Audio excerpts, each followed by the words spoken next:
Don't worry about getting it perfect, but just that'll be good. Thanks. Thank you. Awesome. So, as usual, we have lots of activities and lots of events planned for you guys this weekend. But first, I want to introduce you to the hosts of our weekend, Mount Cross staff. So, Josh and Sarah and Nisa, come on over, and I'll let you guys introduce yourselves and tell us a little bit about the camp and some things you want us to know.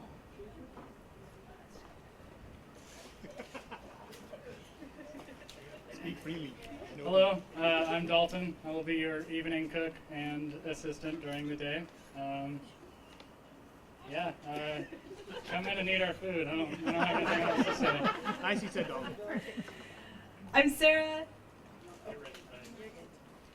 Oh, right. I'm just like standing right in front of it, so it's weird. So I'm Sarah, this is my husband Adam, and this is our dog Zazie. We are the new directors at Mount Cross, and so this is, even though you have been coming here for many decades, this is our first experience with you all here. And I have to say this is the most impressive setup that I've seen in the 8 months that we've been here, and we're very excited to have you here.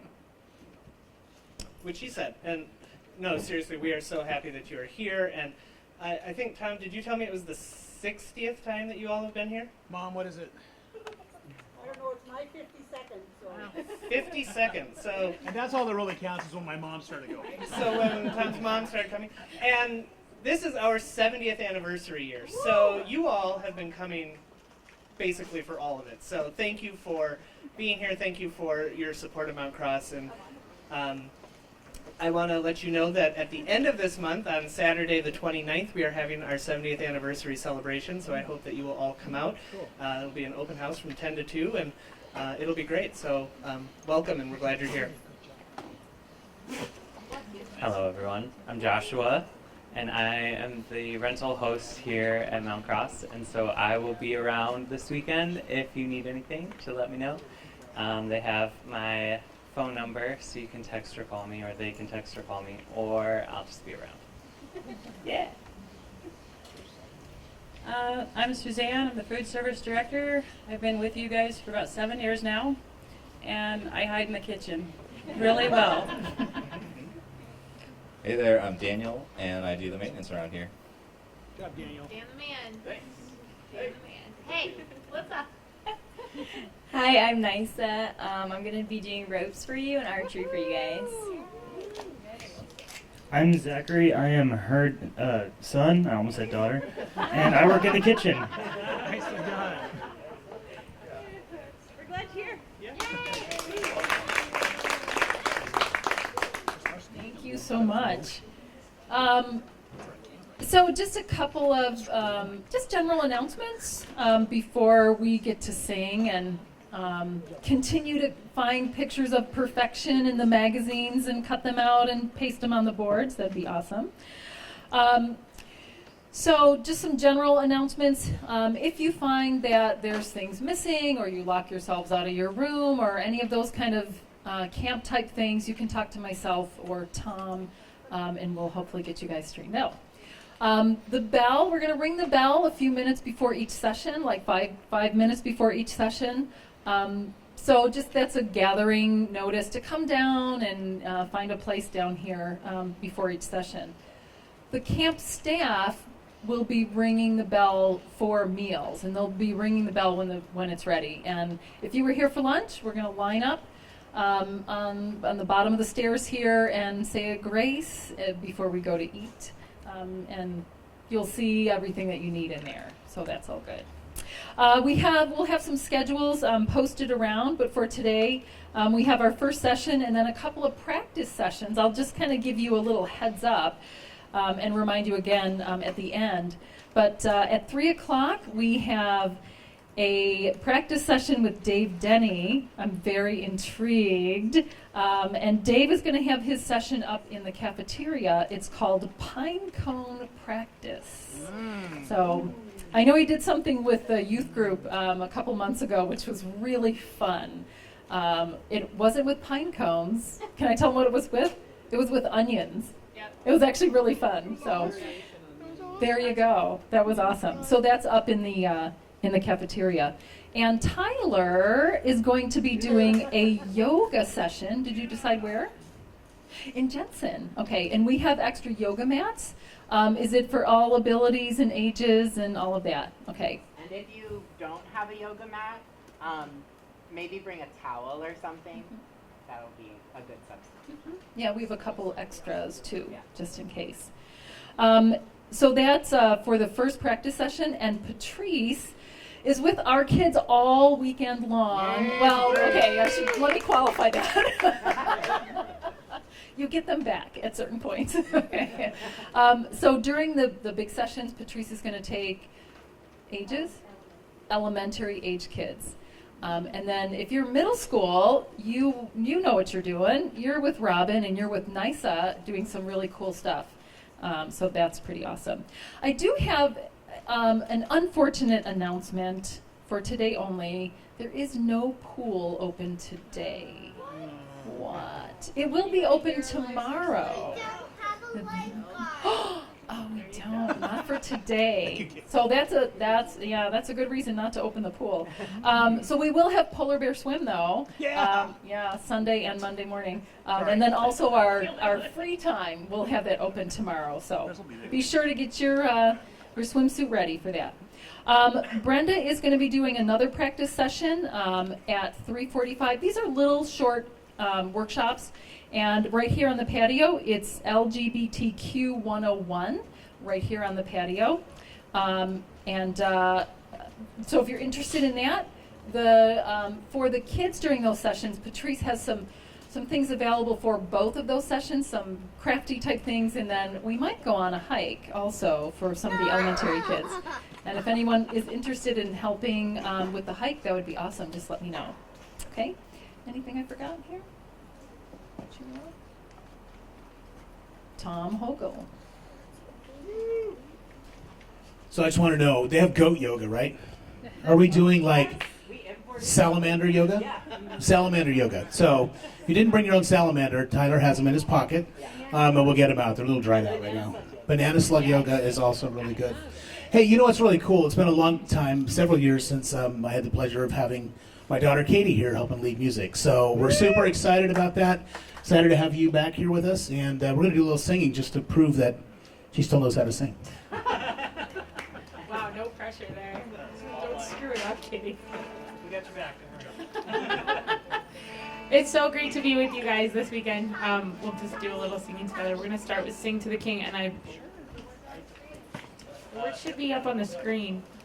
Yes, Chris Larson? Who, me? Hey, look! Are they there? I can't see it. You pointed? Yes, you can see words? Awesome. That's what we're doing. All right, let's worship God.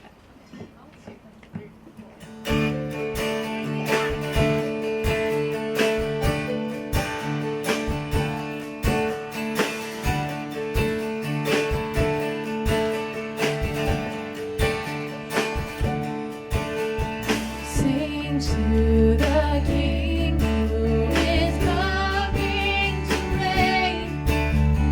Glory to Jesus, the Lamb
pretty good.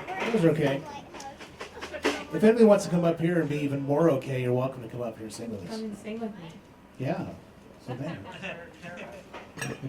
Okay, let's go, man. You want to come up with your feather? Want to come up? Come on. If you have a feather, you can come up for sure. If you would like to. Definitely. You do not have to, but I would love it. Ben, if you want to bring Mr. Squeakers up, you and Mr. Squeakers can sing as well. Hi, Ben. Everybody, Pastor Ben. Ready to sing? Hi, Ben. Ready? I'm free. Yeah. 1, 2, 3, 4.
That was better.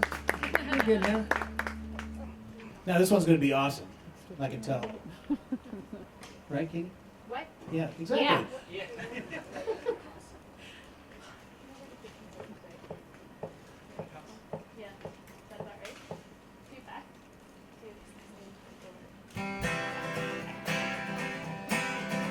This is kind of got like a Mumford and Sons thing going on here, which we love. It's so fun. So I hope you'll sing along with us. If you were at VBS this year, you should know this song, I think. We'll sing together. In my wrestling and in my doubts, in my failures, you won't walk out. Your great love will lead me through. You are the peace in my troubled sea. Oh, you are the peace in my troubled sea. My silence won't let go. In our passion, the truth will hold.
much.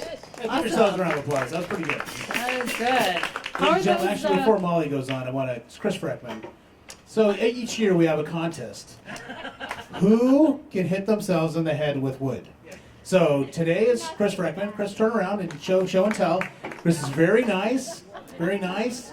We're going to put a little thing on there that says, "My eyes are down here," because people will stare at his head. So for good luck, just rub it a little bit and it'll be great luck. Past Thanks, recipients have been Past participants in the Knock Yourself on the Head is Brian Brian Schutte, Judy, I think Kevin Deverko. Kevin Dabrico 1 year, and Sam Sidarsam. So we are looking for volunteers next year to help set up, so just make sure to come. This is going to be a hard hat area next year. How are those magazine things doing? I know the table in the back, they've got a lot, I know. So when you find some of your pictures, go ahead and pull those out, cut them out, and paste them on your poster board. So before Brenda goes on, I have something for you guys to do also at your group. You can do this while you're cutting and pasting, but I need Katie to come up here for a second. Yes. Yes, Katie. Caitlin. I need Caitlin to come up here. So you guys know that the theme is practice, not perfect. So to kind of get into this theme, at your table or your chairs, I'm going to have you not get in the group, but just find some people around you. And I want you to be able to tell them what is something that you have really practiced really hard in your lifetime. Something you've been practicing. So I brought Katie up because I think I might know what she's going to say, but you never know. So Katie, what is something that you have practiced a lot in your lifetime? Tell us about that. So, well, the first one is guitar. Is that what you were thinking? Oh, who would have known? Well, I don't know how much I actually really ever practiced guitar. Like I play in a band. I played in a band for a long time. That was kind of my practice time. I was never one of those kids that sat down, like Brian, for example, sits down and looks at music. I never did that. I listened by ear and I kind of played along with other people. But over time, over several years, playing in a band has helped me. Like I've kind of watched other people play and watched how other people have done things, and I'm like, oh, I could do that. That's kind of cool. So that's kind of how I like perfected the art of playing guitar, if you will. And it becomes more natural. It's still something that I work at and I'm still learning it, right? But it's not something you ever fully have completely figured out. That's my long answer. Is that okay? Awesome. All right, so this is what I do in my class. I'm like, all right, I'm going to give you a minute and a half. Okay, a minute and a half. And you are going to turn to the people around you and you're going to tell the other people in your group something that you have practiced at, and then after the minute and a half, I'm going to run around and just kind of get some people to tell us what you've practiced in your lifetime. All right? Ready? Set? Go. Can I do? Chris, do you have any experience in media? I have a little bit. Oh, wow. Have you ever played drums, Adam? I don't know, have I? Actually, no, that's a legitimate question. I don't know if you can qualify what I do with playing. More like Yeah, Spanish. More just kind of doing something random until one kind of works. How long did how early did you start playing? Because you have this phone song and play it. Way better than me. Like, just like you hear the drum part, I'm good to go. It's like, holy cow, how do you do that? I wish I could do it like you. Thanks. How do you do that? When did you start? So I started playing junior high school. Really? So, Really early. no, so that's what, 21 years ago? Okay. The way I learned how to play was actually listening to music and figuring out what the parts are by ear. So it's like now when I hear a song, the first thing I lock into. You only have 15 seconds left. That's So it. then it just, I just break it down in my head. And then, yeah.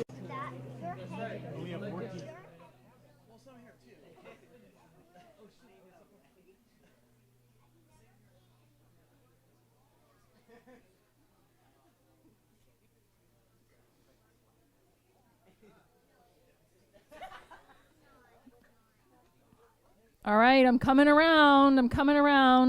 If you see the microphone in your face, that means you have to tell us what you've practiced.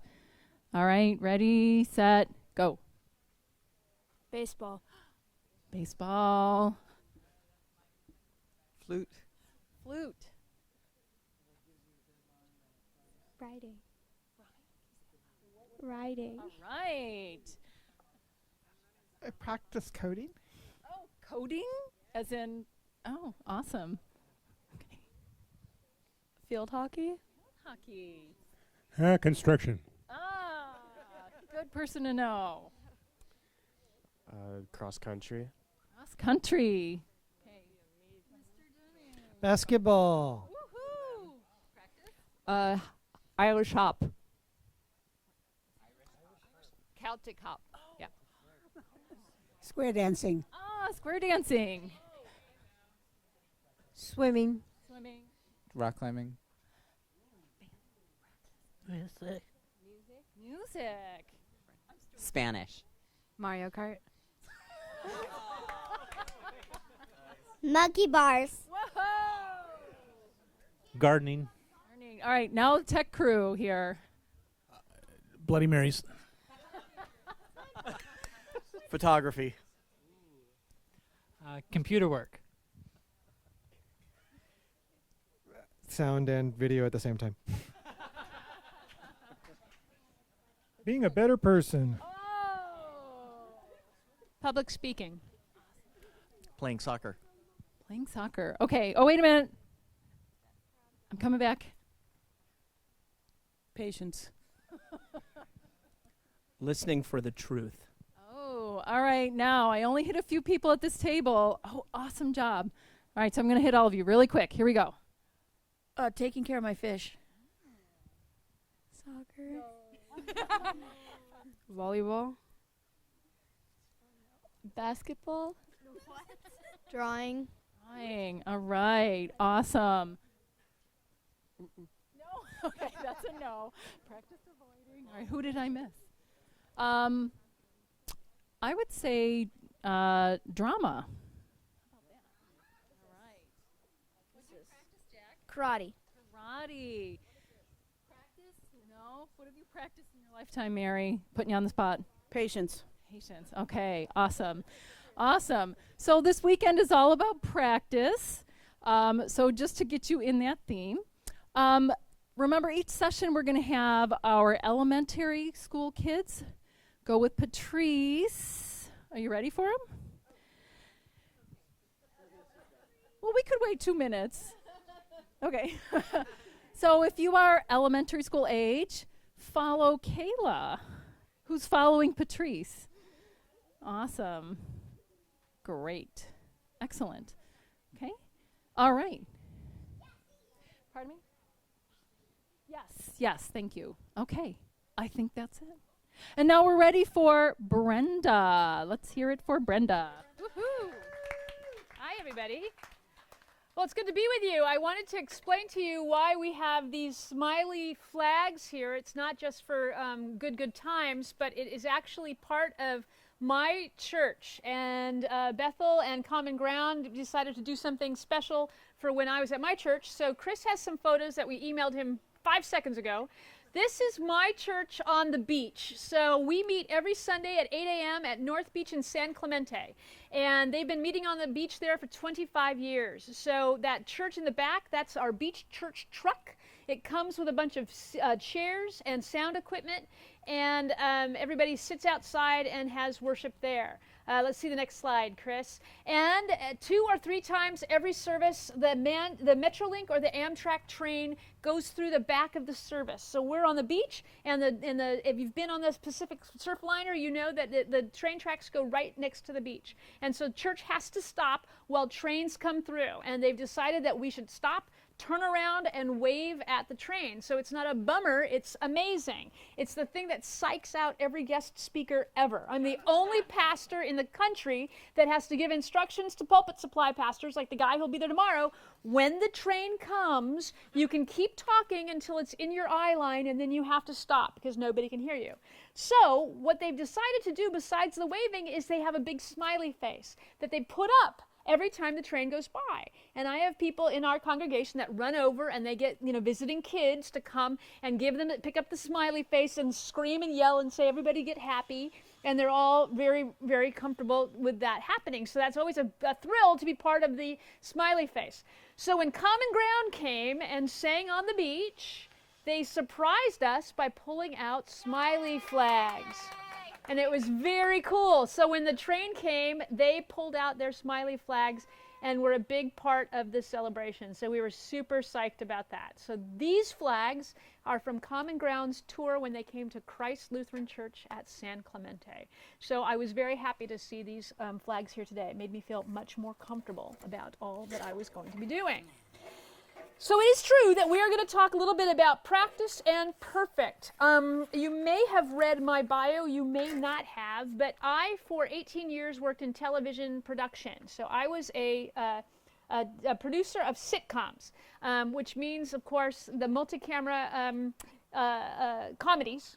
And I was the production manager of those, which means that I was in charge of the crew and all of the hiring of the crew and all of the managing of the crew, and I had to tell them sort of, what time to be there and what they were going to do and sort of work with them and all of that. So you might say that I had a fairly high level of skill because I was a network television professional. And you have to be good at your job or you get fired quickly. So really, you have to have a certain level of ability. And so I was always very proud of that, but it also meant that, like, if you screwed up, it was pretty bad, and you could be afraid that you were going to get fired. So I needed to be able to have, if a script came out and they said, in this next week's episode, because you do one episode every week, and so, for example, you might start reading the script aloud, like a play practice on a Monday, and the script would come out, and I didn't write the script, I was the producer of the script. The script would come out on Monday, and the construction crew would have known what the script was going to be maybe a week earlier, maybe 2 days earlier, depending on how organized everybody was, and they would build the sets. And we would start to warn wardrobe and props, there's going to be we need a dragon costume or whatever. Maybe we would be able to tell them that in advance. But once again, if the script wasn't ready earlier than that, they'd figure it out Friday or Saturday and call Saturday night and say, tell the prop guy that he needs to have a flamethrower for Monday's rehearsal, that kind of thing. That's not out of the question. And so my job was to sort of help them figure that out, figure out how much money they would need to have, those types of things. Now, I didn't have to find the flamethrower. I just needed to tell my prop guy, you're going to need a flamethrower for Monday, that sort of thing. So we had to have, so on Monday you would read the script and they would start play practice for that while all of the crew started getting all the things they needed to get, the costumes, the props, the special effects, those kinds of things. On Tuesday, we would have a rehearsal, and they would have a run-through of the entire show, the sitcom, so that the writers could look at it and say, yeah, that part's not so funny. Oh, we need to have better of that. Oh, we need to make sure that we explain that scene. That this whole thing where we're at the restaurant, that's stupid. Let's cut it. Pull down the set. We're not going to use it, those kinds of things. Wednesday, we would have another rehearsal, and on Thursday, we would bring cameras in and shoot or start to practice moving the cameras around and maybe shoot some of it, pre-shoot it, they would call that. And then on Friday, we would practice again and then have a studio audience that night. Maybe some of you have been at sitcom production, when you shoot that kind of thing. So pretty high level intensity because you put the play together, rehearse it, and shoot it by Friday. Then, about the fastest you could get it on air after that was about 8 days later. So, say, back in the day, we used to shoot it on film. So they would take the film to the lab Friday night, develop it overnight Friday. On Saturday, you could now transfer the film to video and start editing the film on Saturday. Sunday, maybe, the editor would work all day to work on that. Monday, he would give she would give the whole show edited together to the executive producer. In a super quick turnaround, you could shoot that, you could edit that on Monday, and maybe by Monday night, you could put it together in the final editing session. Tuesday, you could mix all the audio. Wednesday, you could get it finalized. Possibly, if a miracle happened, you could have it on the air by Thursday night. But that was crazy high stress, very, very hard to do because you'd have to have it approved by 20 or 30 people along the way. The writers, the studio, the network, lots and lots of people had to work together. So I was used to being in a very high pressure situation. Being a pastor is very similar. Don't you think? That is about the same thing, yeah. And they're usually, every week a miracle has to happen to get you to Sunday morning. So I thought I wanted to tell you about a couple of times, though, when things went horribly wrong and it was my fault. Because, you know, when you have this very high level of capability, people expect things from you, but you also have to sort of pull things out of the air all the time. Now, I didn't have to be brilliant, but I had to know who to call. So we had an episode of Suddenly Susan, which was a series that was now on about 12 years ago with Brooke Shields. And in this episode, we were going to have Tommy Smothers. That's not somebody that a lot of you know, but Tommy Smothers was playing one of our characters' dads, and he was going to teach his adult son how to swim. And so the episode was really about the adult son being able to learn how to swim. And it was going to be this touching scene between father and son in a pool. Well, it's super expensive to take an entire sitcom crew, 100 people, to a pool. You could do that, but this may have been another one of those last minute, they came up with it on Wednesday and we needed to shoot it on Friday kinds of things. And so we decided we were going to put up a big doughboy, one of those above ground pools, on our sound stage.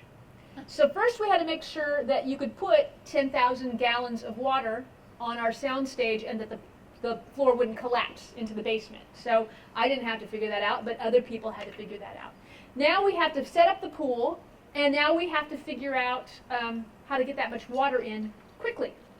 Now, as I was thinking about this story, I thought, I don't know why we didn't just have to fill it with garden hoses. I mean, there's water at a studio. You should be able to do that. I don't remember why that wasn't an option.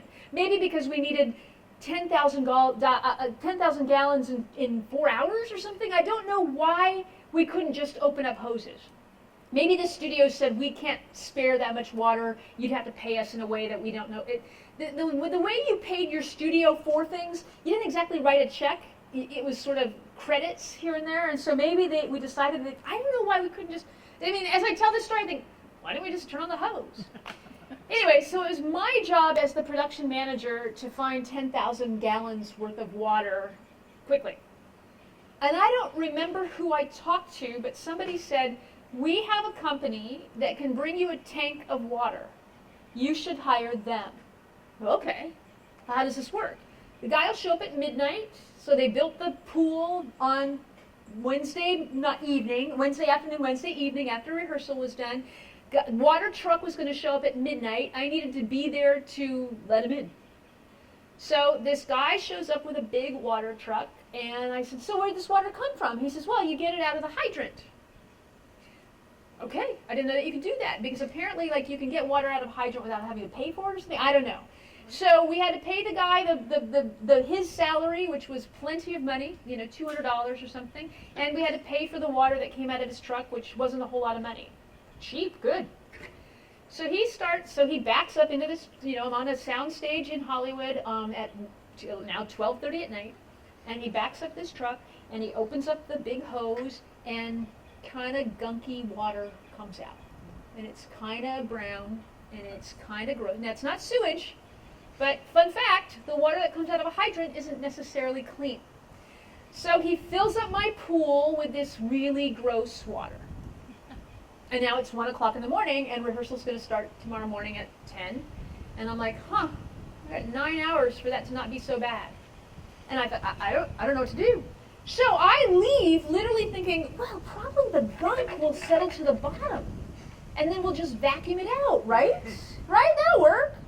So I go to bed that night thinking, I hope it's going to be okay. But sure, right? I mean, if you have a dirty pool, this stuff settles to the bottom and you pull it out. So So I get home at maybe 2:30 in the morning, and I'm scared, but I'm like, that's my plan. That's a plan, and I have professionals that can help with that once we get here. And my phone rings at 6:15 in the morning, and it's my boss, who was never known to be a nice man.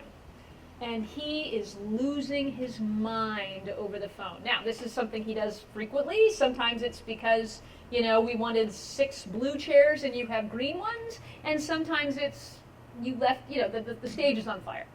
So he calls me up and he says, what the hell with this water? Like, what is going on? Why is this so disgusting? I said, well, I didn't know that this was going to be a problem. Is it settling? No, it's awful, and we have actors coming in here in 2 hours, and no one can see this. Like, no one is going to be okay with this thing. So he said, so I've had the construction crew draining the pool, and we'll have to figure out something else. So not good, right? I mean, so not perfect. Not even close to perfect. But when I had to think about stories of epic failure, that was the first one that came to mind. Ultimately, I think I kept calling people, and somebody said to me, you know you can do 10,000 gallons of Sparkletts. Well, how much money is that going to be? And of course, now my boss is in such a panic, he says, I don't care. Get us, you know, Sparkletts if you have to. So I'm like thinking, do I call a Sparkletts truck? Fortunately, somebody else heard my plight and said, oh, we had to do something like this once. Call ionized water or something, and it was expensive, but it was solved, and that's how we got out of that issue. So here's a story of like a crazy epic failure, right? But that's one of the great Hollywood epic failures I've got. My favorite church epic failure is, so I've been a pastor for only 4 years. And before I was a pastor, I was in television production. But, you know, generally, those of us who aren't pastors in church are often the communion assistant, right? I mean, like, if you're not the pastor, you can be the communion assistant. So my favorite epic failure of being a communion assistant is at our church, my church growing up, or not growing up, I didn't even become a Lutheran until I was about 45. But when I became a Lutheran, the way we served communion at my home congregation was in the tray with the little cups. Do you guys sometimes do that, or do you have, so, you know, we had the tray with the cups with juice, and we had the chalice with wine. So that's how this congregation did it. If you wanted to have wine, you would take the cup and you would dip the wafer into the cup. If you wanted juice, you needed to take one of the little trays. And so the assistant one of the assistants had the chalice, the other assistant had the juice, and then the acolyte came behind to pick up the empty cups of the juice. So I think now ready to become a pastor. So I think I maybe am already in seminary. So I should be good at this stuff, right? And I'm up at the table, and the pastor's doing her thing, and she's, you know, the body of Christ, she's doing all of the official stuff. And I pick up the tray of the juice to prepare to serve it. And I think that I'm lifting the lid, and instead I'm lifting the entire tray. So 40 cups of juice spill in the bottom of the tray. So now the whole tray is filled with juice, and none of the cups have any juice at all. Now, this congregation has a lot of recovering alcoholics. So, like, there's no option here. You can't just say, oh, today you should have the wine. Like, you have to have the juice cups. That's the way it's going to have to be. So I look in and I go, and I'm in a panic, right? And now the church is, I think, singing like the communion hymn or something like that. And I'm like, so I turn to the acolyte, who's this like 12-year-old guy, and I turn to him and I go, Dylan, I just spilled all the juice. And I mean, I'm in a total panic. And I think the pastor's still over here doing something like this. She has no idea that half the congregation's not going to be able to have communion now. So Dylan goes running out. God bless these people. Dylan goes running out to what we call the sacristan. I don't know if you guys have that, but the person that fills all the cups, who takes care of the wafers. So Dylan comes running out there. You know, we're all in full robes. Dylan comes running out into the congregation over to Art and says, Art, Brenda dumped all of the juice. And Art, a professional, no problem. He calmly walks over to the sacristy. He takes the tray. He calmly refills all of the juices while I'm hyperventilating in the front row. And I don't think the congregation ever knew what happened, because Art was so calm and Dylan was so fast and I was an idiot, and we took care of it and it was fine. The last story of I'm going to tell you about epic failure is once I was becoming a pastor. My wife Janice is here today. She's, I think, taking care of our washing machine, which has fallen apart in Southern California. Our son just called us and said, we can't get the clothes out of our washing machine. So it's not finishing the cycle, and so the door is locked. So I think she's on the phone with, like, you know, plumber or somebody to come and, I don't know, break open our washing machine. But so when I was interviewing at this congregation in San Clemente, we were very scared because I'd had two interviews and really liked it and really, really wanted the job. And they said, we want to meet your family. Now, we had heard rumors that sometimes churches want to interview the whole family. And so my wife and son were pretty panicked that they were going to have to be interviewed by the church for me to become a pastor. Pretty scary, right? And so we were utterly freaked out that they were going to come, and our son is special needs and unpredictable, and we were afraid that he was going to say horrible things and, you know, wanted to sit there and go, you want to hear about my mom? Here's what a drag she is. I mean, we didn't know. We didn't know what was going to happen. So we sort of emailed everybody and said, our son is coming, but you might just be, you know, you might be a little surprised with something he says. Like, we had no idea because he had never interviewed for a job as a pastor's kid, and it was my first time being a pastor. So we drive to San Clemente from our house, and we live about 70 miles from our church. So on a Friday night, it took 2.5 hours to get there. So we're in utter panic. And we've been in the car for 2.5 hours, and my wife Janice is so scared that she's going to blow this interview for me. Because, you know, she's like, what are they going to ask me? What am I going to do? What if I ruin this for you? And I'm like, I guess we'll just have to live with it, right? So we get into this beautiful home in Dana Point, and there's 30 people there, and we are nauseous. We are so scared. And we walk in, and we think it's going to be an interview. And it's a potluck, and there's all these people there, and they're all coming up to me and saying, Pastor Brenda, we cannot wait for you to be the pastor of this church. Janice, we are so happy that you are here. We cannot wait for you guys to be part of our congregation. You know, and Josh went off to the patio or something, and they all kind of let him do his thing, and they were nice to him, but he didn't want to play, and that was fine. And then, and so we're there 5 minutes, and Janice pulls me into the kitchen, and she says, it's not a job interview. This is a welcome party. And I said, yeah, I think we're going to be okay. So I'm still not sure she's going to want me to take this job because it's 70 miles from home, but we're sort of like, okay, so we have the night, and we're ready to go, and it's going great, and everybody is just literally fawning all over us, which, you know, you guys could up your game a little bit. I'm just kidding. And so they say, well, Pastor Brenda, before the meal, would you please open with prayer? Now, if any of you know from youth gatherings, right, pastors pray constantly. I mean, you know, Pastor, I'm about to leave to my car. Would you offer a prayer? I mean, like, we have to be ready to pray on a moment's notice all the time. So I've had all these feelings, right? I've had the 2.5-hour drive down there. We've been scared how our son's going to do. By the way, they loved him. He was hilarious and wonderful once he was ready to talk, right? So he's great. She's great. Now it's me. Pastor Brenda, would you please open with prayer? And so all these people who I want to love, who want to love me, who cannot wait to hear a beautiful prayer from their pastor, we all, let's hold hands. So we're all in this, and my heart's still pounding from all the feelings, all the fear, all the maybe it's going to be okay. Oh my gosh, do I really get at church? Is this really going to be all right? Dear God, thank you. Thank you for this food. It's just so neat that we're all here together. Now, my wife Janice is walking up right now. Janice starts to stifle a laugh because it's the worst prayer in the history of prayers.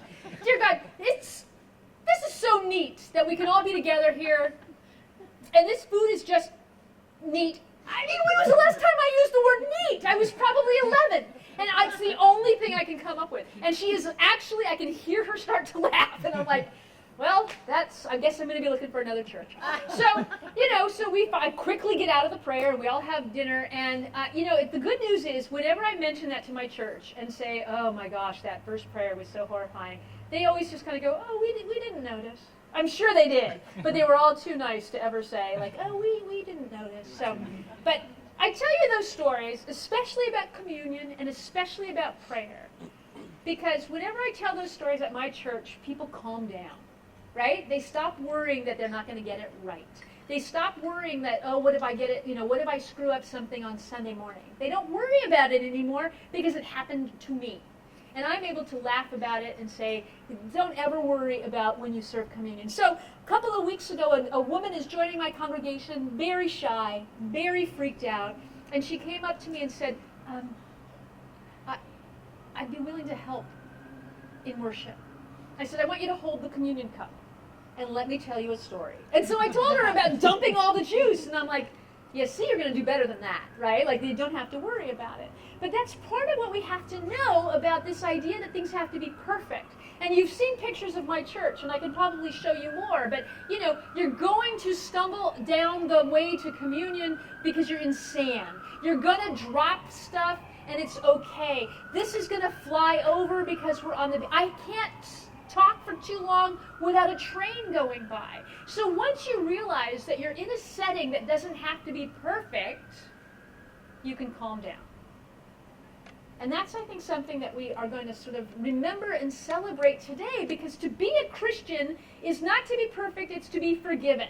And we understand that, but it's not really in our heads, is it? We go, I should be able to let go a little bit, and yet we always struggle with that. We always struggle with what it means to not have to be perfect. When I was in seminary, I went to a seminary where they said communion has to be perfect. And so when we were practicing, which we weren't allowed to do very much because as non-ordained people you weren't supposed to practice, if anything ever went wrong during chapel, we panicked. Because we're like, oh, our professor is going to kill us. Well, nothing can ruin worship faster than being afraid that your professor is going to kill you while you're in the middle of church. And so I may go a little too far the other way in my congregation, where now we're very informal and we're very accepting. But over and over and over, people say to me, I'm just not so worried about it. Now I'm not so worried about it. Now I can just be me and enjoy that. So tomorrow in worship, it's going to be a little bit informal on purpose. I mean, of course it is. We're at the camp. But to be able to embrace that is a big part of what we're going to talk about, that sort of let yourself off the hook sort of thing. All right? So the first thing we're going to do is actually play match game. So Chris, would you...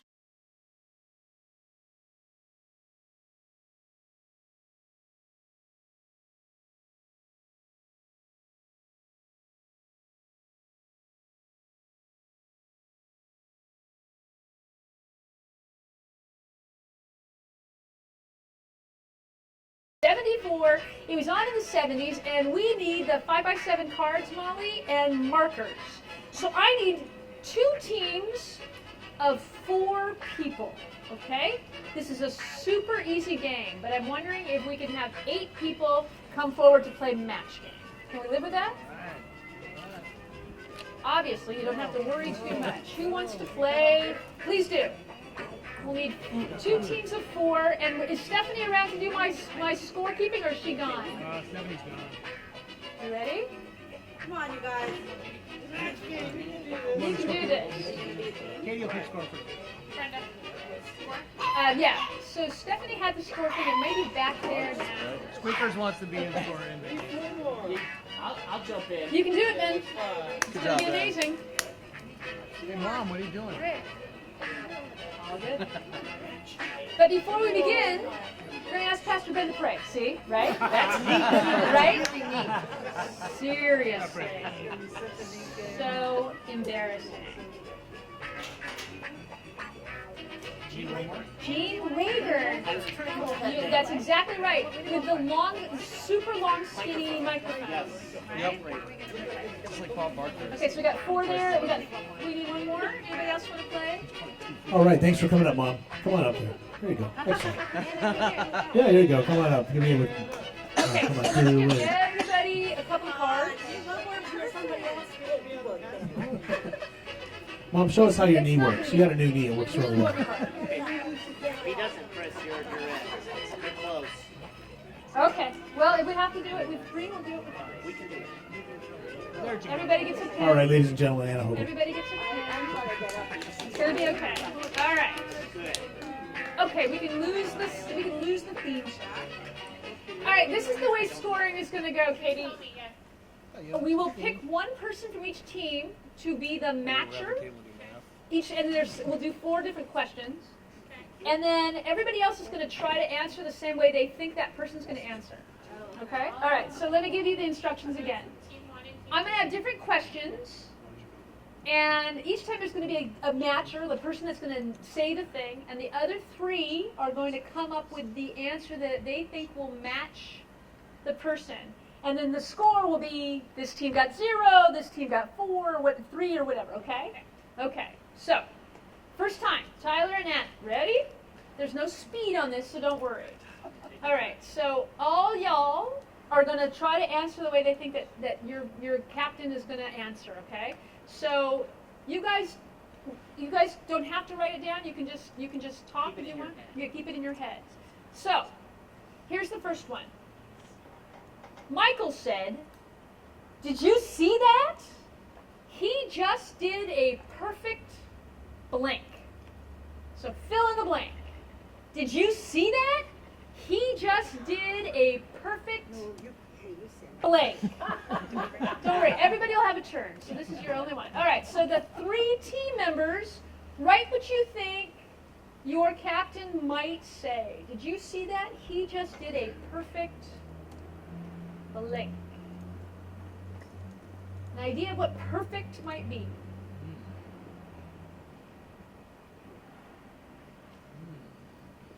Did you see that? He just did a perfect blank. Team members, you got something? Everybody here's got something? You got something, Mom? No, Tyler, you can't give an answer because then you'll be cheating. Yeah, he's just trying to hear so I can write it. Well, but Tyler, you can't listen because then you'll cheat and you'll say that answer. You already wrote it down. Did you write it down? Did you write something down? No, he's got it in his head. Okay. You guys ready? Okay. So, Anna, how would you answer that one? Michael said, "Did you see that? He just did a perfect run." Nice. Did any of you guys have run? What have you got, Ben? He did a perfect belly flop. Yes! Good answer. Good answer. What have you got? He did a perfect flip. Rick said a perfect dive. See, we're all in the pool. See, they're all Right. pool obsessed. Tyler, what are you going to say? I see that. He just did a perfect 10. Bailey, what did you say? We don't know. Okay. Maybe 10. Dive and belly flop. So it is 0-0, even though they matched each other. Okay. Now, Ben and Bailey are going to answer the next one, okay? So, yes, so you guys can all go down the way. I'm going to go down to the end of All right. Okay. I liked yours, Mom. It was good. Kelly said, on our first date, we enjoyed a perfect blank. On our first date, I'm looking at Chris, who's already got a scoreboard.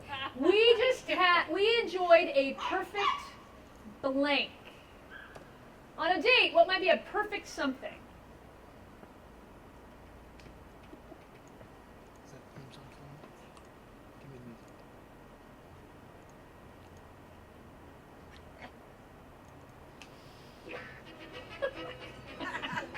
See, Chris makes everything better, right? All right, are you ready? Okay, we'll start on this side first. What did Bailey say? Kelly said, on our first date, we enjoyed a perfect meal. All right. What did you say? Meal, there's one. Ding. What have you got? Since I've been on a date, but Dinner. I think we're going to give that to you. And Tyler, what did you say? Dessert. Not that one. All right, so 2 for these guys. Very good. Very good. Then on our Kelly said on our first date we enjoyed a perfect blank. A perfect dessert. Oh! What did you say, Rachel? Steak. Not gonna give you that. I think so. Sunset, also lovely. Dinner. 0. So close.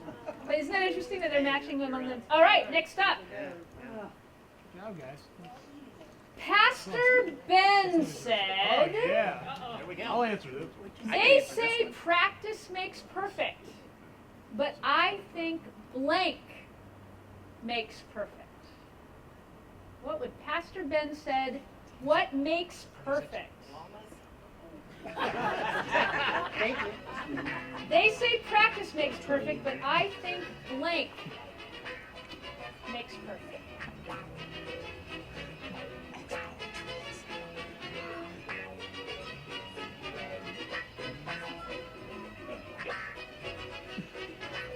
You ready? No. You don't have to write. You can't if you want.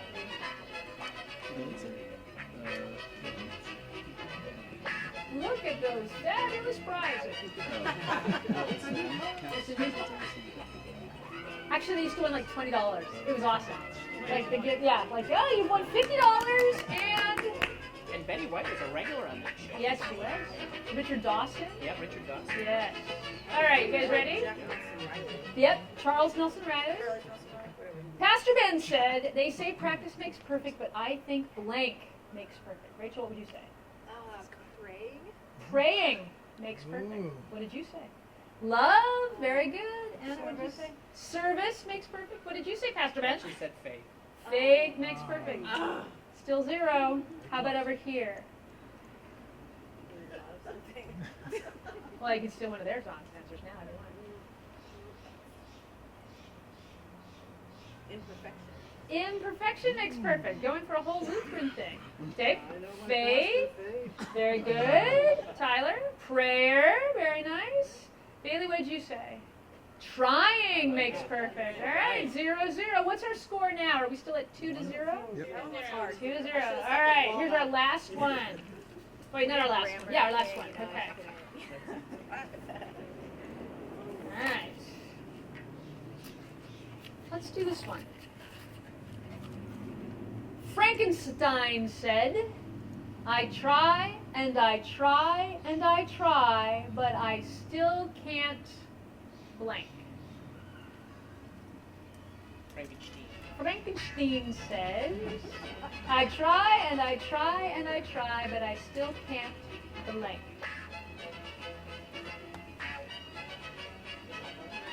It doesn't have to be. Yep. What would Dave say? What would Rich say? I know, it's hard. Are you ready? All right. Try and I try, but I still Can't sing. Frankenstein cannot sing. Tyler, what can he not do? Can't live. Ooh. Existential and tragic. Bailey. I can't fit into my clothes. That's a good one. Nice. No matter what, my arms will still too long. Sing! We got a match. That's spectacular. Okay, so 3 over here. Rick, I cannot be human. Oh, this is so beautiful indeed. Can't get it right. Can't get it right. Very good. Ben? Succeed. Succeed. All right, so this team wins with 3-0. Very good. All right, thank you. You can all sit down. Ladies and gentlemen, thank you for our audience today. It was a wonderful time. If you want to get the home edition, please see Brenda after. Yeah, right? For the home edition, absolutely. All right, let's take a look at our collages and the things that people have said society tells us has to be perfect. So let's get the poster boards up and see what people put down as their images of perfection. Way to keep score. Yeah, let's see these up front.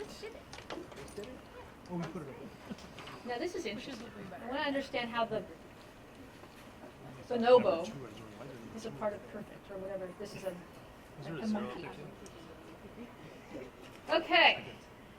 So what do you think about all of these images of things that society tells us is perfect? What do you see here? We've got sweets. There's a lot of sweets. They must have had did you guys have a food magazine? Is that what happened over there? But you see all these sort of beautiful people. Boy, a lot of food. Okay, so money. There's a bunch of money pictures. Somebody looking in the mirror.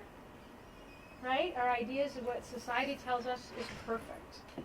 This one, now I'm not quite sure about this. Is there a reason why there's a perfect? Although, you know, I'm sure in God's eyes, that's a perfect animal. Hairdo. What?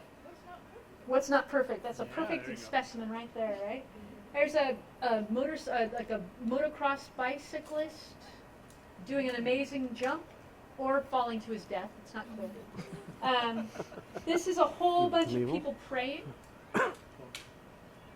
Some beautiful animals, a beautiful smile, a perfect flower, right? Some other ideas of what's perfect in society. And here's the last one. Again, Nicole Kidman looking perfect. Upgrade. Oh, one more. This is what I strive for in life and never can do it. 0% body fat. Right? Which is hard to do when this cake is part of it. Here's a beautiful castle. Right? So we know that society gives us all these ideas about what perfection is. And that's something that we're constantly battling. And if you ask therapists and lawyers and even pastors, what are you constantly fighting against? We're always fighting against this idea of what society tells us is perfect. And so I think, you know, we sort of get some of us get exhausted having to think about perfection. Some of us get frustrated. If we've got children that we're trying to teach how to be good people but not like get overwhelmed, we have a problem with perfection. We're often so overwhelmed and troubled by that. Now, I don't know if you guys were part of the Common Ground concerts, if you ever saw those concerts, but I loved when we did this thing where we texted answers to questions. And so we're going to do that this weekend also. So Chris, could you put up the first one so that we know the phone number that we should text to? In what areas of your life are you trying to be perfect? And you know, with this, the answers can be very serious, they can be silly, they can be whatever you want, and Chris will sort of pick ones to put up. And of course, you're going to be anonymous, so you don't have to worry about that. What areas of your life are you trying to be perfect?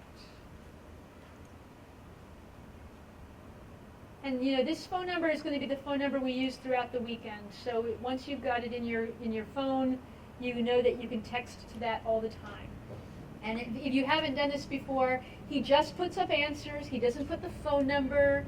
If you happen to be a contact of his, he's not going to say, oh, that was from Molly. You know, it won't say. It's a completely anonymous way to respond. Grades. Isn't that a hard one? Because we tell ourselves, you know, I've got to get a good grade or I can't get into college or I can't keep my scholarship or my dad's going to kill me.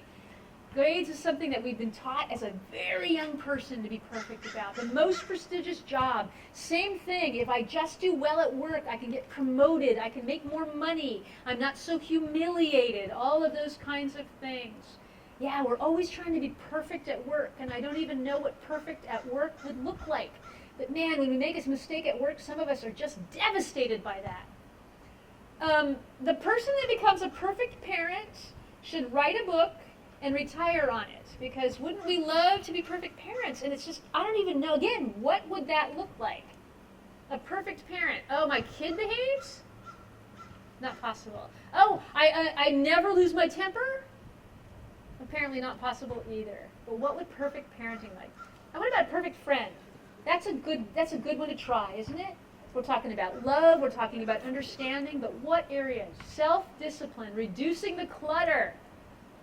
I didn't text that one, I could have. Right? But that's what we always say. If only I got my act together, my house would look better, my room would look better, my desk would be better. So you see all these different things, right? This is a good list. Some of them we can sort of see how we could get there, and other ones we're like, it's never going to happen. But we're all trying to be perfect in different ways. Not being a hot mess. You see, my phone is not in my hands. And yet that might have been the one I would have sent. Right. Thank you all. There's a lot of them coming in. I appreciate that. It means a lot of you have answered. Thank you. But we're all just trying to keep ahead of it, aren't we? Chris, let's run the Perfect Guy video. I love these guys. They make me laugh so hard. Maybe you've seen these before. I forget what these guys are called. But here's some guys that can do some perfect things, and it's just absolutely delightful. Yeah, you can move that. Were those guys born that way? No. Editing. Editing? How many takes do you think they did of some of that stuff? 700, right? but it looks perfect because I hit all of those different things. But I think that's a terrific example of how cool it looks when you're perfect and how we know that it never comes just on its own, right? That we always have to practice. So I want to just talk for a second about this idea of perfection and how as Christians we often think that somehow we're supposed to be perfect. Because there is a Bible verse that says, "Be ye perfect as your Father in heaven is perfect." And people get obsessed with that. They're like, Jesus tells us we can be perfect. There must be some way to do this. And we've been struggling with that ever since. If we're more Christ-like, we think, if we're more like Jesus, we'll be more perfect, we'll be able to do these things. Well, the problem is that that verse is probably actually interpreted incorrectly. The word that Jesus uses here for perfect is telos. Have telos, T-E-L-O-S. Have telos like your Father in heaven has telos. Now, telos actually means not perfection, completion. Come to your fullness. Be everything you were created to be, like God is everything that God is meant to be. And so if you think of yourself as somebody who's completed instead of somebody who's perfect, how does that look different? What does it mean to be your full self? Not perfect. Nobody but God can be perfect. So what does it mean to be all that you were meant to be? Now, if you think of that, can you actually come up with some answers? Because some of us actually have an idea of what our best self is. I want you to think about times when you have been in the zone, right? When you have been your best version of yourself. Maybe this was at work, but it probably wasn't. Maybe this was making food. Maybe this was hanging out with friends. Maybe this was laughing or singing or something like that. Can you think of a time when you were your best version of yourself? How's that going for you? Are you thinking of something? What makes us upset is when we realize that that's not very often. What's upsetting is when we go, oh, I was 15. But right now, in this life that you have right now, with your family, with your job, with your school, with your health, what does your best version of yourself look like? That's what Jesus is talking about. Not be perfect, be whole. And if we understand that salvation really means that, to be made complete, to be healed, instead of, oh, all my sins are gone and I'm perfect and shiny, if salvation is actually just helping you be exactly who God created you to be, now we're on to something. So how do we cultivate that? How do we think of that thing that God had, that good idea that God had when God created you? And I promise you, God had a good idea for every one of us, in all of our situations. Some of us say, well, you know, my health is failing now. I'm not everything I used to be. God knew that. God didn't say, well, you know, he is going to be spectacular at 45 and not so much at 75. God said, no, I've got an idea for their whole life. So what does that look like for you, individually? We don't have a question for that, but I'm wondering if you could actually, Chris, let's take texts on this too. So you've all got the phone number right now. What would it look like? What part of you, when you are exactly who you are supposed to be? What does that look like? What description might you use? What are you doing? But when you are the completed version of you, the fullest version of you, be you whole as God is whole. What's going on when that happens? Have you got answers for that? And guys, this doesn't have to be like, oh, I'm running a marathon. This can be, I'm grateful. This can be, I have a better sense of humor. This can be, I got enough sleep. Slow to anger. Isn't that a beautiful one? That's not perfect, but boy, is that whole. My heart is open and my arms are wide, right? Laughing, happy, graceful. You see how these are achievable goals? I engage people, I'm content, I'm resting in my Heavenly Father. The kinds of words you're using here are so beautiful and so simple and sort of boiled down to the very essence of what humanity is. And so when Jesus says, be complete, you're happy, be complete, you're contented, be complete, I'm helping, I'm with other people, I love the haters. I rest. And boy, if here on a retreat we can't take a little time and enjoy that, right? Here's a perfect place for us to try to engage those things. What is it to be complete? Like our Father is complete. Well, we talked about how we can, before we started this retreat, we talked about, when you take risks, when you're your better version of yourself, when you try new things, when you get out of your element, and I become more, and I become better, and I'm practicing, how do I do that? And we realized a lot of times we need to see somebody else do it. So if I came up here and I was cranky and miserable and judgmental and shaking my finger out, you know what, you need to be happier, that's ridiculous. But if I come up here and with my arms wide open, right, and with warmth say, let's talk about being warm and open, well, that helps you. And so I want you to think about people in your life that you admire, that do something you admire. And remember when we were talking about practice, some of us had sports and soccer and basketball and drawing. And we saw people in our lives that were good at the things we wanted to be good at. And so we wanted to be more like them.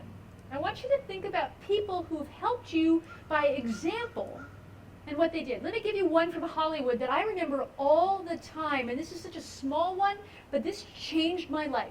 I thought when you worked in Hollywood, you were supposed to be selfish and blame other people and never take responsibility and climb on top of each other to get ahead and all these different things. And those things could be true, but I thought that's the way you were supposed to operate, and it didn't work for me because I was raised by like the nicest, kindest woman in the world, and I thought, how am I supposed to be different than the way my mother taught me if I'm supposed to be this vicious person? Early on in my career, we had to work on a Saturday, which we didn't usually have to do. And suddenly, so we hadn't had a plan on how we were going to feed our whole crew. And suddenly, like on a Saturday morning, we realized we were going to have to work late. And so we had to quickly find somebody that could bring in catering for 200 people. And so my production manager at the time, so I was a very junior person, but she got on the phone with a restaurant and said, I need you to make food for 200. It needs to be ready in like 2 hours. And this guy said, I'll do it. And he brought in people, and he bought all this food, and he did all this stuff. And she had to call back and say, I can't, we're not going to do it. And instead of like making excuses and be ticked off about it, she's just sort of said, I jumped the gun. I shouldn't have called you. I can't use the food. We can't pay you. I feel terrible. It's my fault. I'm so sorry. I shouldn't have done this. I know you brought people in. I apologize. Now, I guess the guy had only brought people in for like an hour, so it wasn't going to be a huge amount of money. So I think they could pay like for a little bit of the money, like we didn't like screw them over, but it wasn't great. And instead of her sort of saying, yeah, this is the way it goes, she took responsibility for it and apologized and was honest and said, I did this and I shouldn't have, and I'm sorry. And I sat there and watched this woman do that. And I thought, that's how I'm going to be. I'm going to tell the truth. I'm going to take responsibility when I make a mistake. I'm going to own it. I'm going to apologize honestly, and I'm going to move on. And it changed the way that I operated in Hollywood. That's how I did it from then on. About 15 years later, I had an interview with that woman. She was now an executive at a studio, and I was trying to get a job with her. And I said, I have to tell you kind of a funny story. We worked on a pilot together 15 years ago, and you did this thing where you took responsibility, and you were so honest and so brave. Like, there was so much courage in the way she behaved. And she was like, okay. Like, didn't even remember it, didn't even think it was remarkable, but it had changed the way I do things. So the next text question, and Chris actually has this one. Can you think of people, can you give examples of people who've shown you how to take risks or how to be better in the world, which frankly is a risk, isn't it? Can you think of people that have helped you be who you want to be? And what did they do? So can you give us an example? You don't have to say the person's name, or you could. But how did they show you the way? How did they show you how to behave? And Chris, before we're doing this, can you play the Take One Step video? Yep. All right. So, you know, I was trying to find a movie that showed about like somebody giving an example, leading by example, and then the kids did it or the person did it. And it was harder than I thought it was going to be to sort of show an example, because we can think of them, but I couldn't think of the movie. Now you'll probably think of 9 of them. So, but I did think of this video that I think many of you will recognize, and we can sort of break down the pieces of this that show what's good about it. So Chris, let's run, take one foot and put the other. I really am a mean and despicable creature at heart. Santa Claus is coming to town. It's so difficult. And I don't even know what the evil guy's name is. That's Snow Monster. I mean, I don't know what his name is.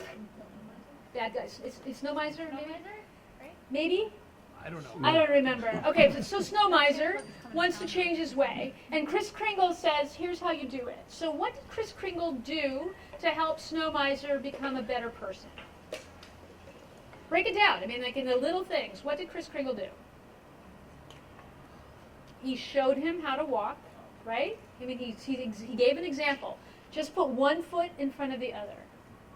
And what kind of attitude did Kris Kringle have while he was teaching it to him? Joyful, singing, welcoming. Then that penguin gets up and starts to walk and falls over. And nobody laughs at him, and nobody yells at him, and they just let him pick up and go again.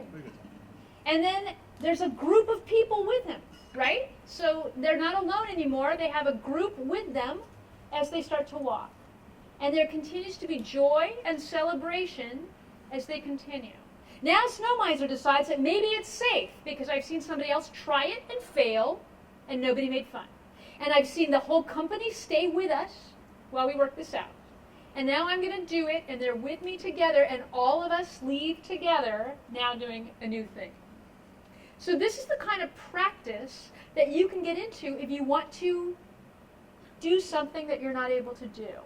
Now, I could hang out with a professional basketball team all day. I'm not going to suddenly become a better professional basketball player.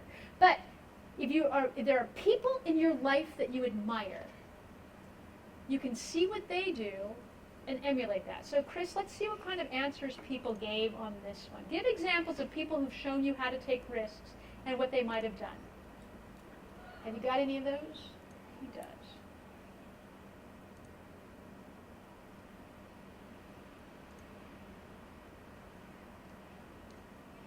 Do you not have any? You do, right? Alright, sorry. Yeah, I can. Just put one foot in front of the other. But for example, in my congregation, I wanted to start thinking more about how to expand. And so I thought, I need to hang out with pastors who know how to grow a congregation. I knew a single woman who wanted to get married.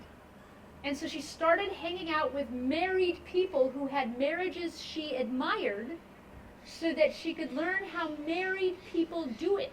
Instead of hanging out with her bitter single friends, she started to hang out with people who were living the way she wanted to live. So you see people on this list that are leaders, but they're leaders by example, don't you think? If you think about why you picked the people, former Boston College who accepted everyone exactly as they are, people who accept criticism gracefully, that's something you could watch, right? You can see somebody get feedback and say, I can try to do that. All of you have given examples that mean something to you.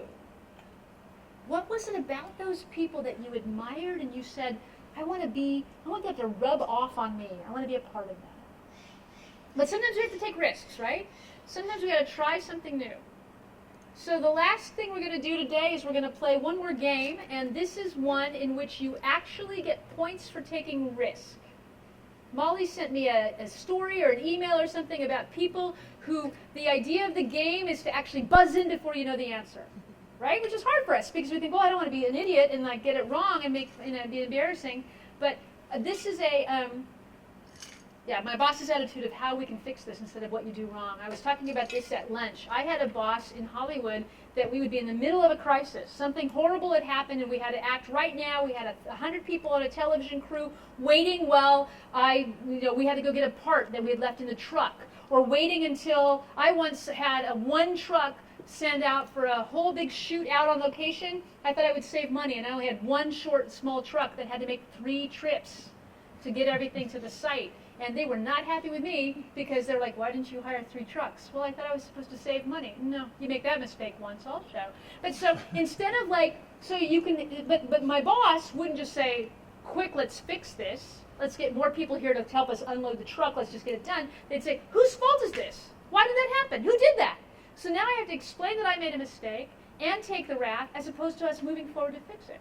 So I can really appreciate that. Okay, so here is our last game. The idea of this game is actually to buzz in before you know what the answer is. Chris, can you show us the game show commercial that I sort of thought was a good example of this? Unfortunately, this guy knows all the answers, but this is pretty funny the way that this is acting. So this is a commercial from Progressive Insurance. And welcome back, Gary, who's already won.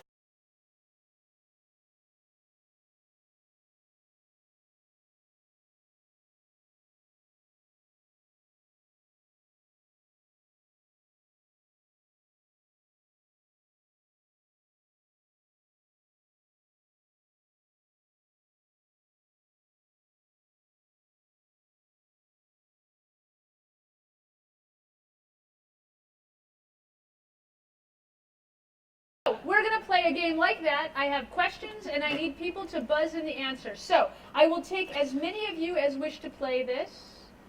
How many do you think? A couple of people want to do this? We're going to use this bell. I would say it would be good to have maybe 4 to 6 people that are willing to do this. All right? Come on, it's going to be fun. This is all very silly. Anyone? Tyler can do it. Oh, I do. I do. It could be Tyler and Molly. We can do that. Anybody over here want to do it? Anybody else want to play? Mary, you want to do it? There you go. All right, come on up. Anybody else? Yeah, come on on, up. guys. Yeah. All right. Yeah. So let's see. We need 1 more. Got 2 more. So we got 2 more here. How many is that? Is that 5? So we need 6. So we need 1 more person. Anyone? There you Thank go. you. All right. All right. And Katie, will you do the score again? Okay. Yeah. Okay. Are you okay? Am I writing it or you're doing it? Oh, if Chris can do it on the screen, that's okay too. I can do it. Let's do, if Chris can do it on the screen, that's probably easier. Okay. Okay, so friends, the idea of this game is to jump the gun. All right? So the idea is to buzz in before you're sure that you know the answer. All right? Are we in teams? You are in teams. So This you all team hit versus this team. Okay? So I will start to read the question, and you need to buzz in as soon as possible. Okay? Even if you're not sure what the answer is. Okay? And move the chair this way. It's unfair. All right. There you go. So here's how it's going to work. If you hit the buzzer first, you get 5 points. Like this. All right? If you hit the buzzer first, you get 5 points. If you then get the answer wrong, you lose 2 points. If you get the answer right, you get another 1 point. The survey says kind of thing? It's not really a survey says kind of thing. Okay? So who's our first 2 players? -2. Okay. So you think we can do this with 1 bell, or do you think we need to bring in the cowbell too? Oh, we could do the cowbell. Maybe we should have 2 bells so that nobody breaks their fingers, right? We're going to do that. Okay. I don't think we're that rowdy. I don't think you're that rowdy, but Tyler's getting a little feisty, I can tell. So, all right. But again, the point of this is to not know and to still risk. Okay. You guys get the cowbell. All right. Okay. I'm not sure if that's going to ring as fast as that. Well, let's see how it goes. Maybe we'll switch off and on. Okay. So ready for the first 2? Your first question is the full name. Somebody should have buzzed by now.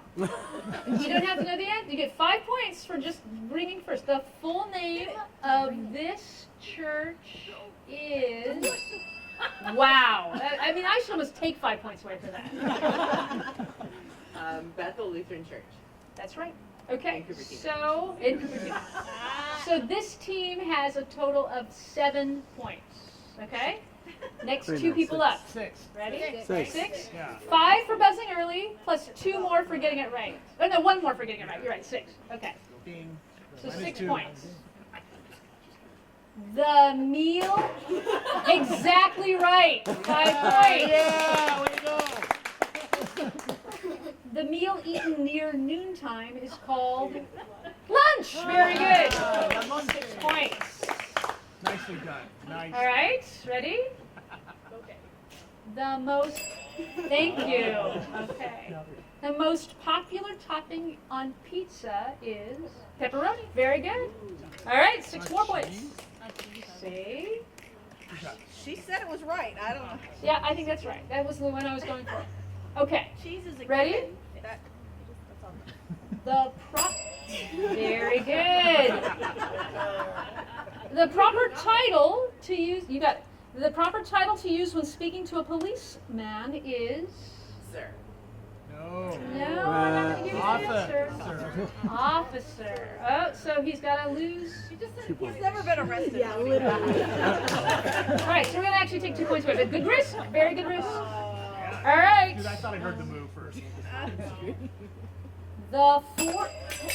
Oh, -5. Molly got it, but you had to buy us a new bell. The 4 round rubber things on a car are called tires. So you got 4 points. Okay.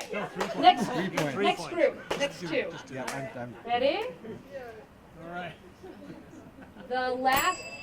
I think the cow Yeah. one. The last word in most prayers is amen. Very good. Yeah, way to go, Mary. All right. Confirmation. Who's Yeah, up next? I'm so glad I went through confirmation. Right? On a sunny day. Yeah.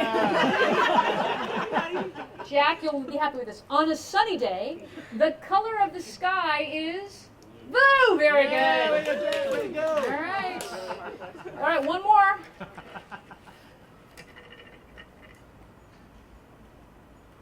Okay. Molly, watch out for The male parent, right? It's not hard. Yeah. The male parent in a family is called the father. Very good. All right, so where did we end up? You guys killed it. 30 to 12. Very good. Very good. Nicely done. So you see how hard that is to just say, I will buzz when I have no idea what the question is. So I think that's a terrific example of how sometimes we're slow to take a risk, even though the risk is going to give us a great benefit, right? So our assignment as we go out today is I want you to think about the areas of your life when you know that you are complete, when you are exactly who God wants you to be. And if you have a hard time imagining what that is, what that looks like, ask somebody who's here with you. Because your friends, your family, your pastor, your youth leader thinks you're amazing. And so if you can't see what that is, if you're like, I got no idea, ask somebody who's with you what it looks like, and they will tell you. And they'll probably tell you a story of when you've been like that. Because you are beautiful and loved and complete. And the biggest thing that Satan does is tell us, no, you're not. And so as we continue this weekend, we're going to think about ways that perfection is not perfection, it's completeness, it's wholeness, it's being healed, it's being loved. And so we're going to think about that. But as you leave today, think about what just happened with this game, right? How hard it is for us to trust, how hard it is for us to step out. And so that's something I want you to think about as you're having your interactions, and it's something to pray about. God, help me. Help me when I'm scared. Help me when I don't dare. Bring me people who encourage me and love me. Show me by example how I can be more the way that you want me to be. Okay? So we're going to continue that conversation tomorrow. Thanks, friends. I think we're going to have some fun. Thanks. Thank you, Brenda. All right. As you can see, it's starting to get sunny on the patio. We have a little bit of time before our workshops. So you have about 15 minutes. The bell will ring about 5 minutes before we need you down here on the patio. We'll talk a little bit about the session options and where you need to go. If you're going to Tyler's session for the yoga, bring a towel or a yoga mat, and just obviously. We'll have extras. Yes, we'll have extras A banana slug. And a banana slug. and a banana slug. Yeah, yoga with banana slugs. And just obviously wear something comfy. Dave, anything for your workshop? Nope, just bring yourselves. Bring yourselves. Okay. Awesome. Okay. And the workshops are about 40 minutes, and then we'll have 5 minutes in between. And then we'll talk about the second timing of that, but Brenda's workshop is down here on the patio at 3:45. Thank you. Shall I talk a little bit about what mine is? Oh, sure. Yeah. Okay. You guys, Molly told you that my workshop is LGBTQ 101. We're not teaching you how to be LGBTQ. I mean, I can, but it's actually an opportunity. I've given this workshop a lot. It's really great for people who say, you know what, I kind of know what these terms mean, but I don't know who I can ask, and I feel like an idiot sort of asking, and I'm embarrassed. So this is a chance for us to say, here's what these mean, here's what it looks like, here's how you might be able to love somebody in your church who's like this. So it's a safe, fun, easy, not scary place to learn about this stuff that you always go, I thought I knew and now I don't. So that's what that is. So come ready to have some fun, but also if you want to take notes, you can, so that you can come back and go, at my church camp, I learned what a Q is. So that'll be part of what we do at 3:45, okay? Anything else, Molly? Just that it's getting a little warm. There's water up there at all times if you guys want that. Any questions? So if you're yoga, come here, and then Tyler will take you to where he's going to take you. Oh, okay. And then Dave's is going to be up in the cafeteria. So those are the first two offerings at 3 o'clock. So we'll ring the bell. You got about 15 minutes or so. And we'll ring the bell for the first session. The kids, yes, they will be. Patrice is going to do something with the kids. Great. All right. Nice. Good job. Way to go, Molly.